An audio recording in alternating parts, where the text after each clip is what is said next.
चालू करो।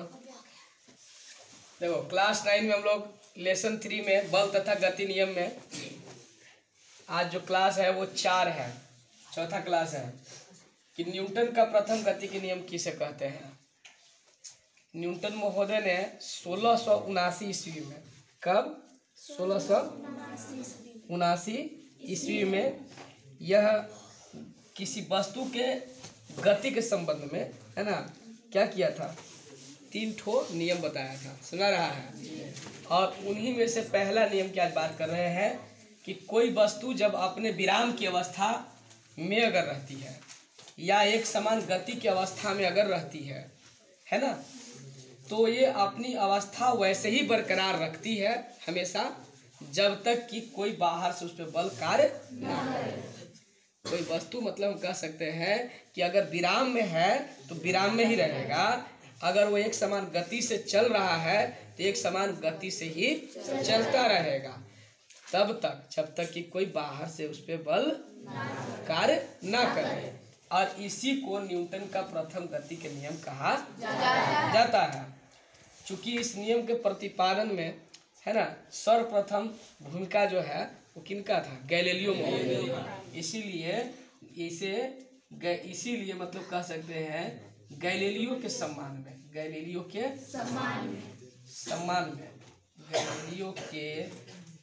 सम्मान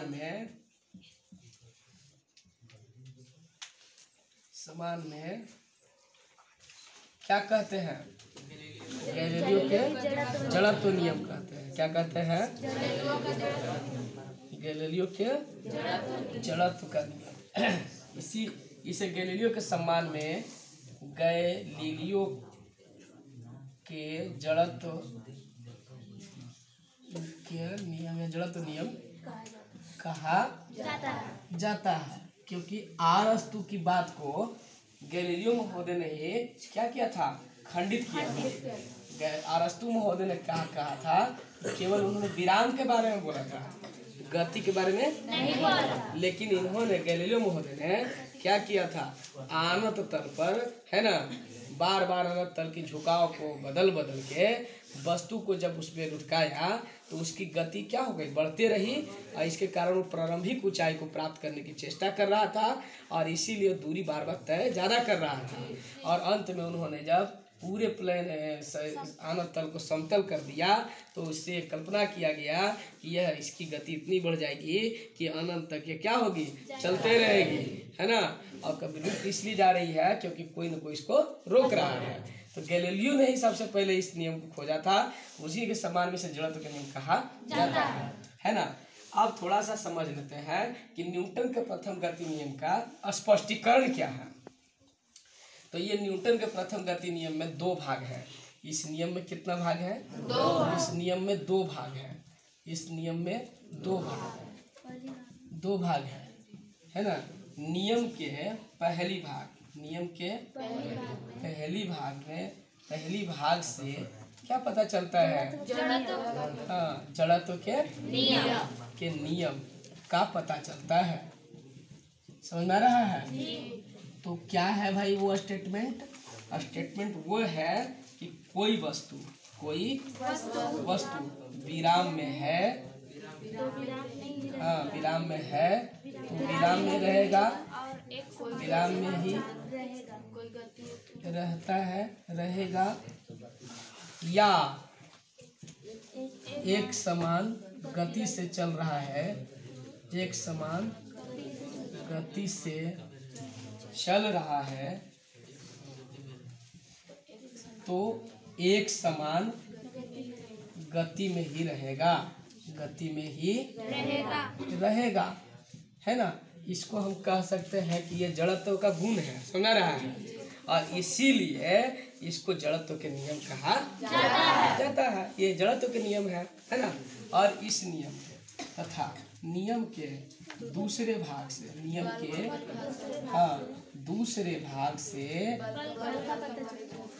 बल की परिभाषा का पता चलता है क्योंकि उसमें स्टेटमेंट है कि साफ लिखा गया है कि जब तक जब तक कि उस, है ना, वस्तु पर, उस वस्तु पर कोई असंतुलित बल कार्य न करे। ये स्टेटमेंट लिखा हुआ है दूसरे भाग में। अर्थात एक मिनट मत बोलो। अर्थात वह भौतिक कारक जिसके कारण विराम या विराम वाला वस्तु गति में या एक समान गति वाला वस्तु